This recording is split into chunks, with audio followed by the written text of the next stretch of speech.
Hi, what's going on guys? I've decided to do a video going fully into depth with how I do my covers. So it's going to be like 4 parts, and in this one I'm going to be talking about all of the gear that I use to be able to record. So I'll be talking about cameras that I use, microphones, lights, drums, cymbals, and also talking about what I do when getting ready to record. So yeah, let's jump right in.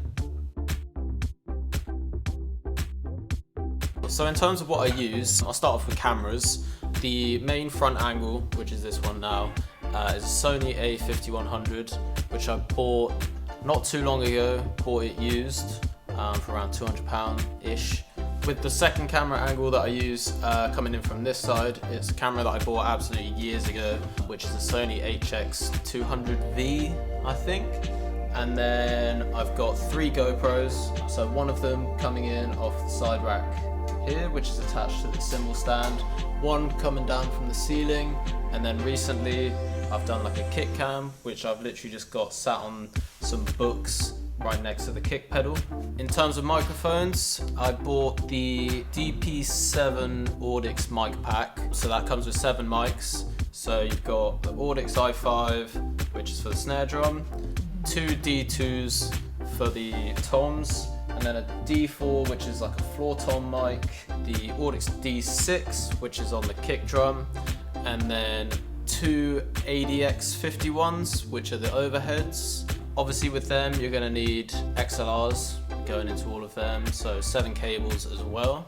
All of these microphones are running into my audio interface, which is a Focusrite Liquid Sapphire 56, which again I bought used. Quite a few of the things that I've bought to set everything up is used, and I would definitely recommend certain things, not everything, but quite a lot of stuff you can buy used, and it just saves you, literally, it will make things half the price. As long as they're in half decent condition and working, you can get such a better setup for half as much money. So with the MacBook, the connection is actually Firewire, because this is quite an old interface. Like I said, I bought it used. It uses Firewire. It's quite a weird assortment to get this to run through my laptop, but it does work. So I've got a Firewire to Thunderbolt 2 adapter, and then a Thunderbolt 2 to Thunderbolt 3 adapter. It looks a bit of a mess, but it works. So with the lights, I've got a newer NL660, which I bought off Amazon. It's not crazy expensive. I think it was less than 100, but then I had to buy a stand as well, so I think it came just over 100. But I would highly recommend getting a light. This makes a massive difference to your video. Even if you don't have the money to initially fork out on a fancy photography light or whatever, literally just finding lights about the house, certain lamps and whatnot, like these were already just in the house and I think they look pretty cool, and pretty much any lights you can get your hand on will definitely make a big difference to the look of your videos. With no lighting or just the standard, you know, room lights, it doesn't look great, to be honest, so lights are definitely pretty important. In terms of what I use for mixing the audio, for headphones, I've got the Sony MDR 7506s, bit of a mouthful. I'd recommend these headphones, they're really good. A little bit pricey, but they're really good. You're gonna want some, if you're mixing with mics, I would suggest getting some decent headphones for the actual mixing. You don't really want to be doing it on like Apple earbuds or like Beats or, yeah, I don't know. If you just look up headphones for mixing, I'm sure you can find a whole variety of options, as well as, or you can get studio monitors. I've got some Yamaha HS8s, which are just absolutely ridiculous, to be honest. I kind of bought them just for listening to music, because just listening to music through them just sounds incredible, but then also for mixing. I mean, if you can get both, it's great for comparing, so mixing through the monitors and then putting headphones on and seeing how it sounds through them as well. But yeah, that's what I use for mixing the audio. My drum kit, obviously, if you're gonna do drum covers, you're gonna need a drum kit, pretty obvious. I've had this kit for quite a while now, I love it. It's a Mapex Armory with Evans level 360 black chrome heads on all of them. Zildjian cymbals, I've got 15-inch K-Light hats, a 12-inch A-Custom Splash, 21-inch Special EFX Dry, 22-inch K-Light Ride, 19-inch K-Sweet Crash, and then this is a weird assortment of just cracked cymbals. This one I bought for 25 quid and it was already cracked, but 25 quid for a K Crash, regardless of how cracked it was, I just thought I might as well. Underneath the top cracked one is another cracked, which is a K Custom Hybrid 18-inch. This is such a nice crash, it really sucks that I cracked it.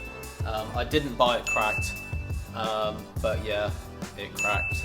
And then I had this one as well, and I just tried stacking them, and I thought it sounded great, and I've just used it like that ever since. In terms of the kick pedals, I recently bought out, I actually did a vlog when I went and bought it, if you haven't seen that, which is the Tama Dynasync double pedal. This thing is crazy. I mean, it was, you know, it wasn't cheap, obviously, but yeah, this thing is mad. It's like, it doesn't use a chain, so it's mechanical, and this thing is just so smooth, it's great. In terms of sticks, I was getting through sticks like they were nothing for quite a while. I was using Vic Firth 5As in an attempt to protect my cymbals, because I'd rather snap a stick than crack a cymbal, but it got to the point where I was getting through sticks within like 2 hours of buying them. So I did quite a lot of shopping around, trying different ones out, and now using the ProMark Firegrain 5Bs. And I mean, you know, they're still getting pretty damaged, but they definitely last a lot longer, and yeah, I really like these ones. So that's all of the stuff that I use. So when it comes to actually filming, the first thing that I do, or I at least try to remember to do, is straight away put all my cameras on charge, because quite a few times I've been practicing a song, ready to film it, and then go to put the cameras on and they're all like, one of them's out of battery, and then by the time it's charged, I've just lost all momentum and it's just a write-off of a session. So that's something to definitely keep in mind to do before you do anything else, because you don't want to end up with no battery on your cameras, because that just sucks. So getting the song onto my laptop, I obviously buy it off iTunes. Obviously, I wouldn't do anything else to acquire the song. Yeah. So I get the song into Logic, and then if it's quantized, if it's like usually well recorded songs or more modern songs, not really old ones, majority of them will have been recorded to a click track. So in Logic Pro, I'll align that. I'll find out the tempo of the song, set that in Logic, align it up so I can also have a click track running along to it. If the song isn't quantized, it's no big deal really, but it's nice to have the click going with it if you can.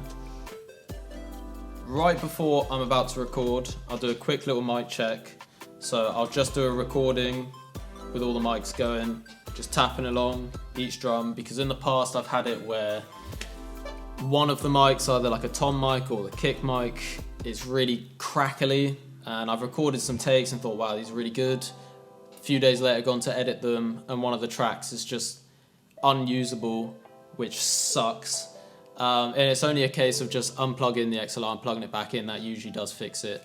If that doesn't, you might have a deeper problem, but that works for me. I mean, you might not even come into this issue, but that's happened with me a few times, so I'll usually try and remember to do that as well. So yeah, right before I'm about to film, I'll be playing through the song, you know, go through a few runs of it, and when I feel really confident, I will have already have had everything set up, all the cameras ready to go, lights, it's already in Logic Pro, etc. So when I feel at my peak, like really ready to go, then I'll start recording.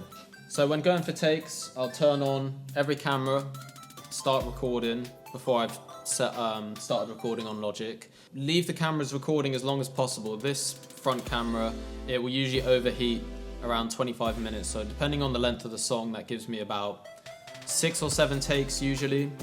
So even if the first take or the second or the third take, I think that's the one, I will still keep going until the cameras stop, because you never know.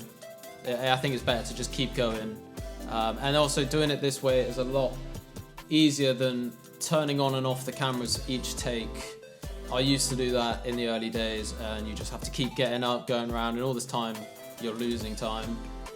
So yeah, I personally would just leave the cameras rolling. As soon as I finish a song, stop that recording, start another one, and then I can just cut it up in post-editing.